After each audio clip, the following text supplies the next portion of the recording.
வணக்கம். இது கேள்விக்களம்.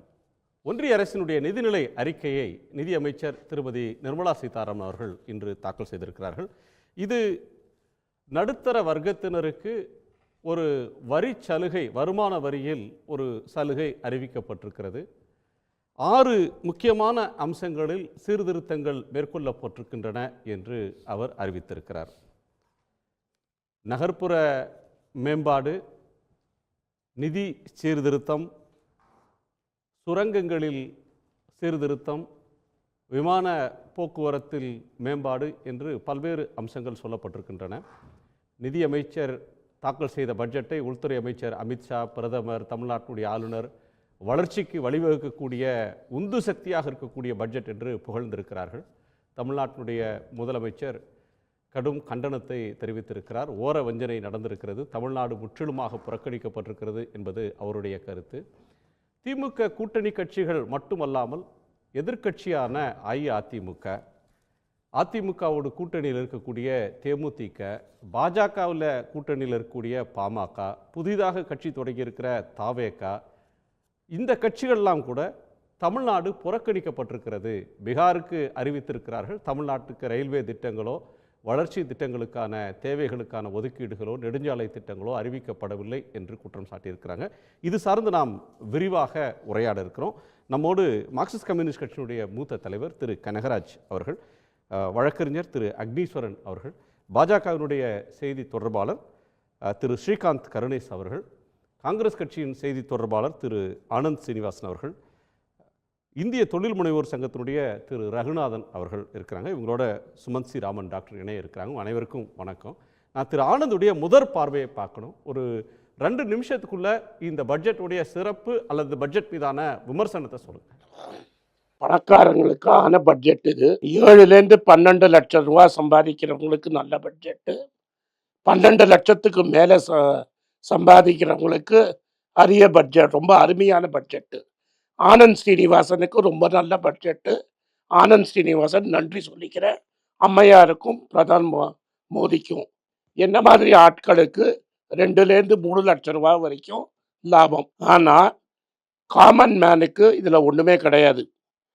1 லட்சம் ரூபாய்க்கு மேலே சம்பாதிக்கிறவங்க இந்தியாவில் விரலுட்டு எண்ணி ஒரு 20லேருந்து 25 லட்சம் பேர் இருப்பாங்க. அவங்களுக்கு அருமையான பட்ஜெட்டு. 7லேருந்து 12 லட்ச ரூபா சம்பாதிக்கிறவங்க 1.5 கோடி பேர் இருப்பாங்க. இது கவர்மெண்ட்டோட ரெக்கார்ட்ஸை வச்சு சொல்கிறேன். நான் கவர்மெண்ட்டோட டேக்ஸ் ரெக்கார்ட்ஸை வச்சு சொல்கிறேன். அந்த 1.5 கோடி பேருக்கு இது அருமையான பட்ஜெட்டு. இதை போய் நீங்கள் மிடில் கிளாஸ்ன்னு சொன்னால் அசிங்கம். இந்தியாவோட மீடியன் இன்கம் 15,000, ஆவரேஜ் இன்கம் 30,000. நீங்கள் எப்படி 30,000த்தையும் 1 லட்ச ரூபாவையும் கணக்கு போட்டு பார்ப்பீங்க? நீங்கள் எந்த ஆர்கனைசேஷன் பார்த்தாங்களும் சாஃப்ட்வேர் பெரிய கம்பெனியை விட்டுட்டு ஒரு டாப் 10% கூட 1 லட்ச ரூபா சம்பளம் வராது. நீங்கள் 142 கோடி பேருக்கு 1 கோடி 1.5 கோடி பேருக்கு மட்டும் டேக்ஸ் ரிலீஃப் கொடுத்துட்டு கன்சம்ஷன் ஜம்ப் ஆகும் அப்படின்னு சொல்கிறது தவறு. அவங்கள்ட்ட 1 லட்சம் கோடி இருந்தது. ஏன்னா அவங்க சொன்னாங்க நான் 1 லட்சம். மிடில் கிளாஸ்க்கு கூட இதில் பலர் இல்லை, பணக்காரர்களுக்கு வருஷத்துக்கு 12 லட்சத்துக்கு மேலே சம்பாதிக்கக்கூடிய பணக்காரங்களுக்கான பட்ஜெட் அப்படின்றது உங்களுடைய விமர்சனம். ரைட். திரு ராகுல் காந்தி எதிர்கட்சி என்னோட விமர்சனம் இல்லை, குண்டு காயத்துக்கு பேண்டேஜ் போட்டிருக்கிறாங்க அப்படின்னு சொல்லியிருக்கிறாரு. இந்த ஆட்சியாளர்களுக்கு புதிய சிந்தனை இல்லை, சிந்தனை வறட்சி, பேங்க்ரப்ட் ஆயிட்டாங்க, ஐடியாஸ் இவங்களுக்கு இல்லை அப்படின்னு சொல்றாங்க. எந்த அடிப்படையில் சார்? இந்த பட்ஜெட்ல தான் நான் சொல்ல வந்தேன். 1 லட்சம் கோடி இருக்குன்னு சொன்னாங்க. அந்த 1 லட்சம் கோடியை நீங்க என்ன பண்ணியிருக்கணும்? எங்களை மாதிரி ஆட்களுக்கு கொடுக்காம நீங்கள் என்ன பண்ணியிருக்கணும்? அதை பெட்ரோல் விலை, டீசல் விலையில் எக்ஸைஸ் டியூட்டியை கட் பண்ணியிருந்தீங்கன்னா நாளைக்கே ஆட்டோக்காரன், ராபிடோ ஓட்டுறவன், ஊபர் ஓட்டுறவன், ஒரு ஏஸ்20 ஓட்டுறவன், 2 வீலருக்கு பெட்ரோல் போடுறவன், டிவிஎஸ் 50க்கு பெட்ரோல் போடுறவன்னா பெனிஃபிட்டு, எனக்கும் பெனிஃபிட்டு. அந்த பணத்தை மக்கள் உடனே செலவு பண்ணியிருப்பாங்க, எக்கானமி வளர்ந்துருக்கும். பிரதமருக்கு ரொம்ப நெருக்கமாக இருக்கிற A2ங்கிற கம்பெனி, ரிலையன்ஸ் அப்படிங்கிறவங்க ஹாப்பி ஹவர்ஸ் அப்படிங்கிற டிஸ்கவுண்ட்ல 3லேருந்து 5 ரூபாய்க்கு பெட்ரோலை கம்மியாக விற்கிறாங்க சில மாநிலத்தில். அதே மாதிரி பல்காக நீங்கள் டீசல் வாங்கினீங்கன்னா 10 ரூபா கம்மி பண்ணுறாங்க. இதே மாதிரி ரஷ்யன் கம்பெனி நைராங்கிறவங்களும் இதே டிஸ்கவுண்ட்டை கொடுக்குறாங்க. நான் என்ன கேட்குறேன், இவங்களால இவங்கெல்லாம் பலாயிரம் கோடி லாபம் சம்பாதிக்கிறாங்க. இது மாதிரி சம்பாதிக்கும் போது உங்கள் Indian oil company, Bharat petroleum, Hindustan petroleum ஏன் இந்த 5 ரூபாவை குறைக்க முடியல? அந்த எக்ஸைஸ் டியூட்டியில் இதே 1,00,000 கோடிக்கு பதிலாக ஒரு 20 ரூபா குறைச்சிருந்தீங்கன்னா இன்னைக்கு நியாயமான விலையில் 30 ரூபா பெட்ரோல் விலையும் டீசல் விலையும் எல்பிஜி விலை ஒரு 300-400 ரூபா குறைஞ்சிருக்கும். இது குறைஞ்சதுன்னா மக்கள் வந்து பணத்தை கம்மியாக யூஸ் பண்ணியிருப்பாங்க, ஸ்பெண்ட் பண்ணியிருப்பாங்க. எம்எஸ்எம்இக்கு என்ன ஸ்கீம் அனௌன்ஸ் பண்ணியிருக்கீங்க? பேங்க் கடன் கொடுக்கும் அப்படின்னு ஸ்கீம் சொல்லியிருக்கிறீங்க. கடன் வந்து ஒரு பப்ளிக் செக்டர் பேங்க்கும் இன்னைக்கு எல்லாம் லிஸ்டட் பேங்க்கு, பிரைவேட் செக்டர் பேங்க்கு, மக்களால் ஓன் பண்ணுற பேங்க்கு. நீங்கள் கவர்மெண்ட் பட்ஜெட்லேருந்து என்ன கொடுக்க போறீங்கன்னு சொல்கிறத விட்டுட்டு State Bank of India loan கொடுப்பான், பேங்க் ஆஃப் இந்தியா லோன் கொடுப்பான், பிஓபி லோன் கொடுப்பாங்கன்னு பேசிகிட்டு இருக்கீங்க. ஒரு பட்ஜெட்டுங்கிறது ஒரு வருஷத்துக்கு வேணுங்கிற ஆண்டோட கணக்கு.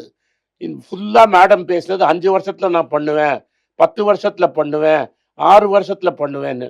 80 நிமிஷம் பேசினதில் ரயில்வேங்கிற ஒரு வார்த்தை கூட பேசலை, டெலிகாம் அப்படின்னு ஒரு வார்த்தை பேசலை.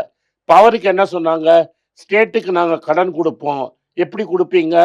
அவங்க கடன் கம்மியாக வாங்கினா அவங்களுக்கு நாங்கள் இன்ஃப்ராஸ்ட்ரக்சருக்கு கடன் கொடுப்போங்கிறத தவிர பவரை பற்றி ஒரு வார்த்தை கிடையாது. ரோடு அப்படிங்கிறது ஒரு வார்த்தை கிடையாது. அப்போ எங்கே அந்த 10,80,000 கோடி நீங்கள் கேபிட்டல் இன்ஃப்ராஸ்ட்ரக்சரில் செலவு பண்ண போகிறத எங்கே செலவு பண்ண போகிறீங்க? ஒரு வார்த்தை பேசி எதை கேட்டாலும் அனெக்ஸ்டரில் படினா எதுக்கு அனெக்ஸ்டர்? அப்போ எதுக்கு நீங்கள் எழுந்து பேசணும்? பட்ஜெட்டே அனெக்ஸ்டராக ரிலீஸ் பண்ணிட்டு போயிடுங்களேன். எல்லாமே 5 வருஷம். 10 வருஷத்துக்கு முன்னாடி சொன்னாங்க 6 வருஷத்தில் இந்தியா வந்து பருப்பு எக்ஸ்போர்ட் பண்ணணும்னு பேசினாங்க இந்த மேடம் காமர்ஸ் மினிஸ்டரா. இன்னைக்கு என்ன சொல்கிறாங்க? டிமாண்ட் ஏறிடுச்சு, இன்னொரு 5 வருஷம் கழிச்சு பார்க்கலாங்கிறாங்க. சிம்பிள் ஒரு ஃபேக்ட் கோட் பண்ணுறேன். 2014 இந்தியாவோட டோட்டல் டெக்ஸ்டைல் எக்ஸ்போர்ட் $15 பில்லியன். அன்னிலேருந்து இன்னைக்கு 10 வருஷம் கழிச்சு $14.5 பில்லியன். $500 மில்லியன் உங்கள் டெக்ஸ்டைல் எக்ஸ்போர்ட் குறைஞ்சிருக்கு. ஆக்சுவலாக இன்ஃப்ளேஷன் கணக்கு போட்டிருந்தீங்கன்னா டாலரில் அதே லெவலில் இருக்கிறதுக்கு $28 பில்லியன் நீங்கள் எக்ஸ்போர்ட் பண்ணியிருக்கணும். இது மாதிரி நீங்கள் இப்போ டெக்ஸ்டைல் எக்ஸ்போர்ட்டில் கவனிச்சிருந்தீங்கன்னா பங்களாதேஷில் இருக்கிற ப்ராப்ளமை நீங்கள் எக்ஸ்ப்ளாய்ட் பண்ணி இன்னைக்கு திருப்பூர், ஈரோடு, கரூர் எல்லா இடத்துலையும் லாபம் வந்திருக்கும். இந்த ஊர்லலாம் ஒரே காட்டன் ஷார்ட்டேஜ். இன்னைக்கு காட்டன் ஷார்ட்டேஜ் அட்ரஸ் பண்ணுங்கன்னா குஜராத்தில் நாங்கள் புது காட்டன் சீடு கொடுப்போம். இன்னைக்கு சீடு கொடுத்து 4 வருஷம் கழிச்சு காட்டன் வந்து அதை தமிழ்நாட்டில் கொண்டு வந்து நம்ம டிஷர்ட் ரெடி பண்ணுவோம். அது 25-26 பட்ஜெட்டில் சொல்லுவாங்க. என்ன சொன்னாங்க? I rise before you to present the budget for 25-26. இன்னைக்கு நீங்கள் புது சீடு கொடுத்து அவன் ஒரு காட்டன் ட்ரீ வளர்த்து காட்டன் லாங் ஸ்டேப்பிள் கொண்டு வந்து அது திருப்பூர், ஈரோடுக்கு வந்து ஒரு வருஷத்தில் அது டிஷர்ட்டாக மாதிரி போயிடும். ஏன் மற்றவங்களுக்குலாம் ஒன்றுமே தெரியாதா? டெக்ஸ்டைலுக்கு ஒன்றும் கிடையாது, லெதர் குட்ஸ் மேனுஃபேக்சர் பண்ணுறதுக்கு ஒன்றும் கிடையாது, எம்எஸ்எம்இ இண்டஸ்ட்ரிக்கு ஒன்றும் கிடையாது. ஐடியில் பாருங்கள், நம்ம ஐடி சூப்பர் பவர் ஆக்கினார் மாண்புமிகு மன்மோகன் சிங். நீங்கள் வந்து இன்னைக்கு சைனா வந்து டீப் சீக்குன்னு ஒரு ஆர்டிஃபிஷியல் இன்டெலிஜென்ஸே கிரியேட் பண்ணிட்டான். நீங்கள் இன்னைக்கு சொல்கிறீங்க 4 சென்டர் போடுவீங்கன்னு. அதான் இப்போ மெட்ராஸ், மதுரையில் எய்ம்ஸ் போட்டுட்டு இருக்காங்க பாருங்க. கடந்த 10 6 வருஷத்துக்கு நிறைய மிஸ் பண்ணிட்டாங்க ஆப்பர்ச்சுனிட்டிஸை. இப்போ வந்து சொல்லக்கூடிய முயற்சிகள்லாம் காலம் தாழ்ந்தது அப்படின்னு சொல்ல வரீங்களா? அல்லது இன்னைக்கு இருக்கக்கூடிய நெருக்கடிகளுக்கு இல்ல இந்த பட்ஜெட்ல அட்ரஸ் ஆயிருக்குன்னு நினைக்கிறீங்க? ரெண்டும். இந்த நெருக்கடிக்கு ஒண்ணுமே ஆகலையே. நான் சிம்பிளா கேட்கணும்னா நாமினல் growth 10% சொல்றாங்க.